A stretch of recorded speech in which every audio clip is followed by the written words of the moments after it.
ወገን ዛሬ በጣም ያስደነገጠኝን የቢዝነስ መረጃ ልነግራችሁ ነው የመጣሁት። በእውነት መረጃውን ሳየው እጅግ በጣም ነው የደነገጥኩት። ያቺ የተባበሩት መንግስታት ድርጅት ቀዳሚ መስራች የነበረች ሀገር፣ የአፍሪካ ህብረት ቀዳሚ ጠንሳሽ የነበረች ሀገር የዓለም የንግድ ድርጅት አባል አይደለችም። አስደንጋጩ መረጃ አባል መሆኑ አይደለም፣ አባል አለመሆኑ አይደለም። 45 የአፍሪካ ሀገራት አባል ሆነው ኢትዮጵያ ግን አባል መሆን አለመቻሏ ነው የሚያስደነግጠው። 45 የአፍሪካ ሀገራት ናይጄሪያ፣ ቤኒን፣ ቶጎ፣ ጋና ኦልሞስት 90% የሚሆኑ የአፍሪካ ሀገራት የዓለም ንግድ ድርጅት አባል ናቸው። ኢትዮጵያ ግን አባል አይደለችም። አስቡት ለምን? እኔ እንደ አንድ ኢትዮጵያዊ የሚሰማኝ ኢትዮጵያ ቀይ ባህርን ከማጣቷ በላይ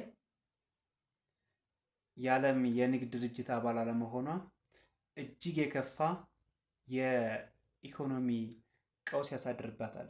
ምክንያቱም 95% የሚሆነው የዓለም ንግድ የሚንቀሳቀሰው በዓለም ንግድ ድርጅት በኩል ነው እና ይህን መረጃ ሳየው ደንግጫለሁ። ለምን ነው የደነገጥኩት?